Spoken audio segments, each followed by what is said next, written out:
Fangling, l'enfant trouvé, le 4e épisode de cette 3e saison du Mandalorian, ne dure que 26 minutes hors récap et générique de fin. La saison sait-elle où elle va et ce qu'elle veut raconter? C'est possible, mais disons que cet épisode n'en était pas la meilleure illustration si c'est le cas.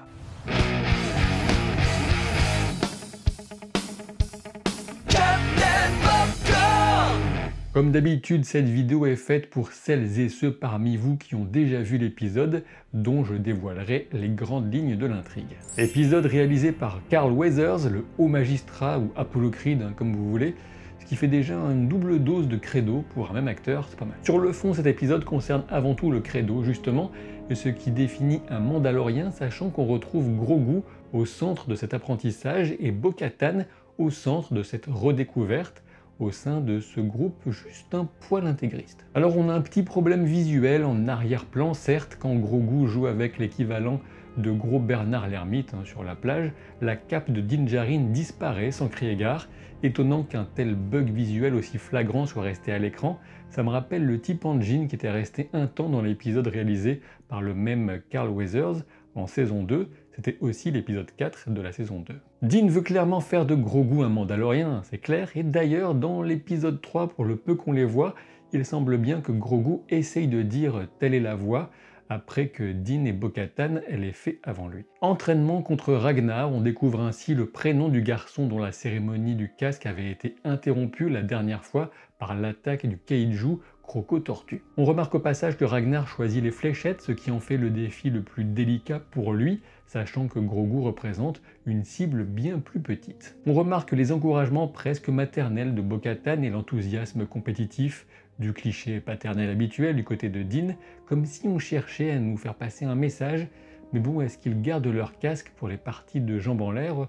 On sait pas trop au final. Comme tout Jedi ayant déjà disputé une partie de paintball, Grogu va tricher, avec la force bien sûr, et puisque Ragnar est le gars le plus malchanceux de la galaxie, à peu de choses près, il va se faire enlever par un Krakoukas, l'oiseau géant des Schtroumpfs, bien sûr. Ce qui ressort de tout ça, c'est surtout que tous les autres Mandaloriens sont un petit peu teubés, à l'exception de Bo-Katan, qui va elle utiliser son vaisseau pour suivre le prédateur. Ah oui, c'est d'autant plus stupide que Paz Vizsla annonce à Din Djarin que leurs jetpacks ne sont jamais suffisants pour suivre la créature jusqu'à son nid. C'est ballot. Tout ça ne sera qu'un gros prétexte pour souligner l'intégration de Bo-Katan et son impression d'appartenance grandissante. La scène du repas avec la règle du casque forçant chacun à manger à part et laissant Bo-Katan seul auprès du feu souligne la rudesse de leur credo et j'espère son côté jusqu'au boutiste un petit peu ridicule. Et ce que j'espère, pour être parfaitement clair, et comme j'ai déjà pu le souligner dans mes précédents commentaires, c'est surtout que la série ne se contentera pas de dire que les traditions poussées au max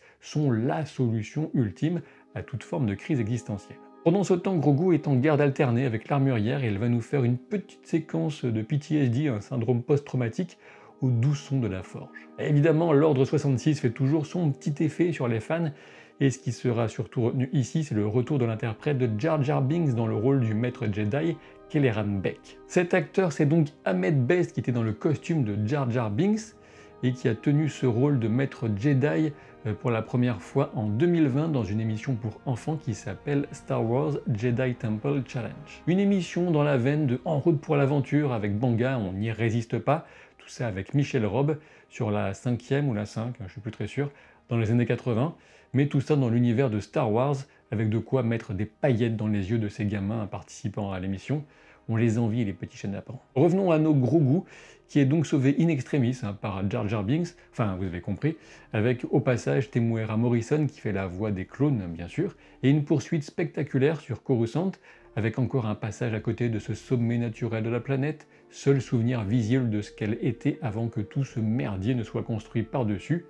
Quelle tristesse. Ce qui me gêne dans ce flashback, c'est que je n'ai rien ressenti, aucune crainte pour le moindre personnage, aucune nostalgie, aucune tristesse, rien. J'étais juste face à l'écran d'une attraction à sensation, mais dans un siège qui ne bouge pas. Enfin, si en fait, mon siège de bureau il peut tourner sur lui-même, mais ça n'a aucun rapport. Ce qu'on peut souligner, c'est que ce maître Jedi a un rendez-vous dont j'ai un peu de mal à comprendre le timing, avec un vaisseau de la planète Naboo, vous savez, la planète de Padmé. Ma réflexion sur le timing, c'est que puisque l'Ordre 66 est une surprise de base, comment il pouvait déjà avoir pris un rendez-vous de secours avec un vaisseau, alors peut-être en réagissant très vite au tout début des événements, j'imagine. Ce qui est appréciable toutefois, c'est l'autoréférence de la série à sa première saison dans laquelle Din Djarin avait lui-même des souvenirs de son traumatisme d'enfance dans la forge. Du côté de l'équipe de sauvetage, on fait de la varap avec 20 à 40 kg sur le dos et on balance des grappins vers je ne sais pas trop quoi en mode Batman et Robin qui escaladent une façade dans la série des années 60. Ragnar le Breton se fait régurgiter par le Krakoukas, mais après un balai aérien digne de la patrouille de France, tout ce petit monde s'en sort sans une égratignure, sauf le pauvre volatile géant qui se fait bouffer par... parce qu'il y a toujours un plus gros poisson, hein, on le sait, et parce que référence à Jurassic World, tout ça. Résultat des courses, Grogu a doublé son poids grâce à un pectoral qui va le faire tomber en avant chaque fois qu'il marche, et Bo-Katan cimente son intégration dans les valeurs traditionnelles de Mandalore en choisissant le mythosaure comme emblème de sa spalière de remplacement. Ne nous méprenons pas, cela ne fait que renforcer l'idée selon laquelle c'est bien Bo-Katan qui réunira les Mandaloriens sous la même bannière sur Mandalore et non pas Din Djarin, même s'il l'aidera à coup sûr, et puis ils devront s'arranger pour le sabre noir. D'un côté, elle porte donc le symbole des Night Owls, cette unité d'élite de la Death Watch qui avait quitté ce groupe pour former la résistance de Mandalore, et de l'autre le mythosaure qui unit tous les Mandaloriens. Et quand Bo-Katan tente de s'ouvrir au sujet de cette créature qu'elle pense avoir aperçue à l'armurière, eh bien cette dernière reste sur le thème du pur symbolisme mystique et de la vision, mais on espère qu'on reverra bel et bien la créature en chair et en os d'ici la fin de saison peut-être, parce qu'on le sait, Star Wars c'est aussi ça,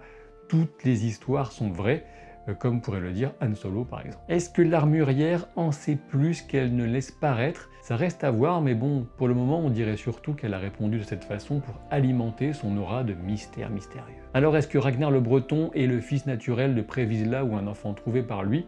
Au final ça ne fait guère de différence pour les Mandaloriens, et ça c'est beau. Les Mandaloriens du Credo appliquent tout à la lettre et ne peuvent que sauver les 3 Krakoukas orphelins. On imagine déjà les pelletés de guano à récupérer et les montures de guerre que ça pourrait donner à l'avenir. Alors comment placer cet épisode dans la saison? Eh bien c'est simple, tout dépend de la suite. Encore une fois, le message évident concerne l'initiation de Grogu et l'évolution de Bo-Katan. Toutefois, pour savoir si la saison fait un petit peu n'importe quoi, il faudra voir le reste, et notamment la façon dont l'épisode 3 sera intégré ou laissé comme un cheveu sur la soupe. Ce qui est assez amusant ou frustrant avec cette saga, c'est que certains diront avec cet épisode 4 qu'on retrouve enfin Star Wars, contrairement à l'épisode 3, tandis que d'autres penseront exactement le contraire. Pour moi, il ne fait aucun doute que l'épisode 3 était nettement plus intéressant que le 4, même s'il était imparfait en termes de rythme.